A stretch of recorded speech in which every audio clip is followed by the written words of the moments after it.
7 seconds. That's all it took. And the terminal went silent. Los Angeles International Airport. Terminal 3. June 1972. Mid-afternoon. The usual chaos of departures and arrivals. Families saying goodbye, businessmen rushing to gates, the constant drone of PA announcements echoing off the low ceilings. Bruce Lee walked through the terminal in simple dark clothing. No entourage. No bodyguards. Just a man heading to catch a flight to San Francisco for a meeting about a new film project. He carried a small travel bag. His movements were unhurried, economical, the walk of someone completely comfortable in his own body. He'd been recognized a few times already. The Green Hornet had made him a familiar face on American television. Enter the Dragon was in post-production, though most people in the terminal wouldn't know that yet. A few travelers had done double takes. A teenager had asked for an autograph near the ticket counter. Bruce had smiled, signed, continued walking. He was passing the waiting area near gate 47 when a voice called out behind him. Bruce Lee. Not a question. A statement. Loud enough to carry across the terminal's ambient noise. Bruce stopped. Turned. A man stood 15 feet away, blocking the corridor. Large. Easily 6'2", maybe 220 pounds. He wore a traditional white judo gi with a black belt tied at his waist. Unusual attire for an airport terminal, the kind of thing that made nearby travelers glance over with curiosity. The man's face was set in an expression Bruce had seen many times before. Not quite anger. Not quite challenge. Something in between. The look of someone who needed to prove something. The black belt judo champion thought he had cornered Bruce Lee, but 7 seconds later the terminal fell into silence, and the crowd just watched. You're Bruce Lee, the man said again, moving closer. His voice carried across the waiting area. Travelers were starting to notice. Some stopped walking. Others turned in their seats. I am, Bruce said simply. His tone was neutral, neither friendly nor hostile. Just acknowledgement. I'm Robert Hansen, the man continued. 3rd degree black belt. National Judo Champion, 1970. I've been watching your movies. He paused, and something shifted in his expression. You make it look easy. Too easy. Bruce didn't respond. He simply stood there, completely still, watching. I don't think it's real, Hansen said. The words came out almost apologetic, but there was steel underneath. The movies, the demonstrations. I think it's choreography. Wire work. Camera tricks. A small crowd was gathering now. Maybe 15 people, drawn by the spectacle of a man in a judo gi confronting someone in the middle of an airport terminal. Some recognized Bruce. Others just sensed something was about to happen. You're entitled to your opinion, Bruce said quietly. I want to test it, Hansen said. Right here. Right now. Just control. No strikes. Pure grappling. 7 seconds. If you can control me for 7 seconds, I'll believe. If you can't, he shrugged. Then I'll know. Bruce looked at him for a long moment. Studying. Not his body, not his stance, but something deeper. Reading intention the way some people read books. You've been drinking, Bruce observed. Not accusatory. Just factual. Hansen's jaw tightened. 2 beers. Barely. Don't change the subject. 7 seconds. Unless you're afraid to try without your camera crew. The crowd was larger now. Maybe 25 people. An airport security guard was moving toward them, hand on his radio, clearly uncertain whether this was a situation requiring intervention. Bruce set down his travel bag. Carefully. Deliberately. 7 seconds, he said. Control only. No strikes. Agreed? Hansen nodded, visibly surprised that Bruce had accepted. He dropped into a judo stance, knees bent, hands raised, weight distributed, ready to grip and throw. His training was evident in the positioning. This wasn't a street brawler. This was someone who'd spent years on the mat. Bruce stood upright, arms at his sides, completely relaxed. He looked almost casual, like he was waiting for a bus rather than facing a challenge from a national judo champion who outweighed him by 60 pounds. The security guard stopped about 30 feet away, watching but not intervening. The crowd had gone quiet. The terminal's background noise, the PA system, the distant jet engines, the conversations, all seemed to fade into white noise. "Whenever you're ready," Bruce said. Bruce didn't raise his voice. He didn't have to. Hansen moved.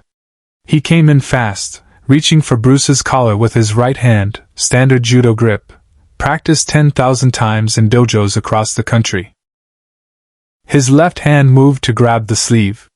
The beginning of a throw, of control of. Bruce's hand moved. Not fast. Fast implies urgency, effort. This was something else. Economical. Precise.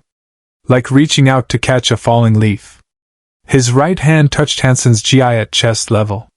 Just the fingertips. The lightest possible contact. No grabbing. No gripping. Just touch. Second one. Hansen's forward momentum stopped. Completely. Like he'd run into an invisible wall. His hands were still reaching, his body still committed to the grip, but something had interrupted the physics of his movement. Second two. Hansen tried to adjust, to shift his weight, to compensate for whatever was happening. His face showed confusion. His training told him he should be able to break this contact easily. It was just fingertips, barely any pressure. But his body wasn't responding the way it should. Second three. Bruce's hand moved slightly. Not pushing. Not pulling. Just a subtle adjustment of angle, of pressure point, of something Hansen's judo training had no reference for. Hansen's entire body shifted backward off balance, his weight moving to his heels. Second four. Hansen's hands dropped. Not because he chose to, but because his body's balance demanded it. He was tipping backward now, slowly, controlled, like a tree being felled by an expert lumberjack who knew exactly which angle would bring it down. Second five. Hansen tried to step back, to catch his fall, but Bruce's hand followed. That same light touch. That same impossible control. Hansen was bent backward now, his back arched, his black belt hanging loose, his face showing pure disbelief. Second six. The crowd watched in complete silence. No one was breathing. No one was moving. Just watching this impossible thing. A man barely touching another man, yet controlling him absolutely, making 220 pounds of trained muscle move like a puppet on strings. Second seven. Bruce's hand lifted. Just opened. Released. Hansen stumbled backward 3 steps before catching himself against a row of orange plastic seats. He stood there, breathing hard, staring at Bruce with an expression that cycled through shock, confusion, and something else. Respect. The terminal was absolutely silent. Travelers stood frozen, some with luggage still in hand, others halfway out of their seats. The PA system announced a flight to Phoenix, but nobody seemed to hear it. Bruce picked up his travel bag. He walked toward Hansen, who visibly tensed, unsure what was coming next. Bruce extended his hand. Not to strike. To shake. Your stance was good, Bruce said quietly, his voice carrying just to Hansen and the nearest observers. Your training is solid. But you're fighting the way you were taught. Sometimes the most powerful technique is the one that uses the opponent's commitment against him. Hansen stared at the offered hand for a moment, then slowly reached out and shook it. His grip was loose, still processing what had just happened. How? Hansen started, then stopped. I couldn't move. You barely touched me. I didn't need to do more than touch you, Bruce said. You were already off balance the moment you committed to the grip. I just showed you where your balance wasn't. Subscribe and leave a comment, because the most important part of this story is still unfolding. The security guard finally approached, his hand off his radio now, sensing the situation had resolved itself. "Everything okay here, gentlemen?"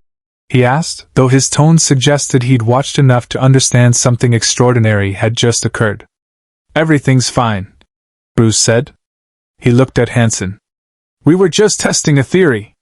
"And?" the guard asked. Hansen laughed. A short, surprised sound that held no bitterness. "Theory confirmed." Bruce nodded once, then turned to continue toward his gate. He'd made it maybe 10 steps when Hansen called out again. "Mr. Lee?" "Wait." Bruce stopped, turned. Hansen was untying his black belt. The crowd murmured. In martial arts culture, the belt meant everything. Years of training. Rank. Identity.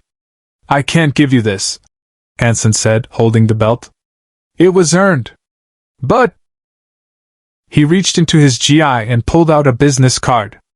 Plain white, simple black text, "Robert Hansen, 3rd Dan Judo, Hansen Dojo, San Jose." He walked over and offered it to Bruce. "When I opened my dojo, I promised myself I would never stop learning. That I would seek out the best, even if it meant admitting I didn't know everything." He paused. "I was wrong about you. About what you do. I'd like to understand it better. If you'd be willing to teach me." Bruce took the card. Looked at it. Then at Hansen. "Absorb what is useful," Bruce said. "Reject what is useless.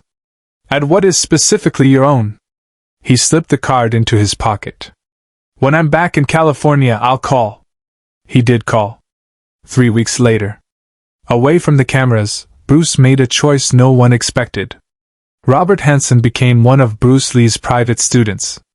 Not in a formal dojo. Not with publicity or demonstration. Just quiet, private sessions in Hansen's gym in San Jose, usually late at night when the other students had gone home. Bruce never charged him. Never asked for anything except honesty and genuine desire to learn. Hansen would later say that those sessions, maybe a dozen over the course of 8 months before Bruce's death in 1973, changed everything he understood about martial arts. "He showed me that power isn't about force," Hansen told his own students years later. "It's about precision. Timing. Understanding the physics of the human body so completely that you can control it with the minimum necessary touch." Hansen kept Bruce's lessons private for years. He didn't talk about them publicly. Didn't use Bruce's name to promote his dojo. Didn't claim special status. But he changed how he taught. He integrated concepts Bruce had shown him, not Wing Chun, not Jeet Kune Do, but principles. Universal principles about balance, structure, economy of motion. His students noticed. Other instructors noticed. Hansen's reputation grew, but always quietly, always based on results rather than claims. But what followed would stay with everyone who witnessed it, forever. The witnesses at LAX that day in June 1972 told the story for years afterward. It became one of those "I was there" moments that people would bring up at dinner parties, family gatherings, anywhere the conversation turned to martial arts or Bruce Lee. The details were always the same: 7 seconds. Barely touched him. The big judo guy couldn't move. Complete control. Some people didn't believe it. Thought it was exaggeration, the way stories get embellished over time. But there were too many witnesses. Too many people who'd seen the same thing from different angles. No footage exists. This was 1972. Security cameras in airports weren't common yet. Nobody had a video camera ready. Just witnesses. Just memory. Just the story, passed on, retold, remembered. The security guard who'd watched wrote a report. Filed it away. Years later, after Bruce Lee's death, a journalist researching Bruce's life found that report in LAX archives. It was brief, clinical. Incident at Gate 47. Physical confrontation between passenger, Lee Bruce, and individual in martial arts attire, Hansen, Robert. Resolved without violence. No action taken. The journalist tracked down Hansen. Asked him about it. Hansen was in his 60s by then. Still teaching. still running his dojo. He'd never publicly discussed that day at the airport. "What do you want to know?" Hansen asked the journalist. "Was it real? The 7 seconds?" Hansen walked to his office wall, removed a framed business card, plain white, simple black text, yellowed with age. Bruce Lee's handwriting on the back. "Absorb what is useful." "It was real," Hansen said. "But the 7 seconds wasn't the lesson. The lesson was what he did after. He could have humiliated me. Instead, he taught me. That's the part nobody talks about." He hung the card back on the wall. Real power isn't proving you're better. It's making the other person better. Bruce understood that. Share and subscribe. Some stories deserve to be remembered. Robert Hansen taught until he was 78. He never wore his black belt again after that day at LAX. When students asked why, he'd say, "Because I learned that rank means nothing. Understanding means everything." The business card with Bruce's handwriting still hangs in Hansen Dojo in San Jose. Beneath it, a small plaque. 7 seconds, June 1972, LAX Terminal 3. Not a trophy. A reminder. Real mastery doesn't need 7 minutes. Sometimes 7 seconds is enough to change a life.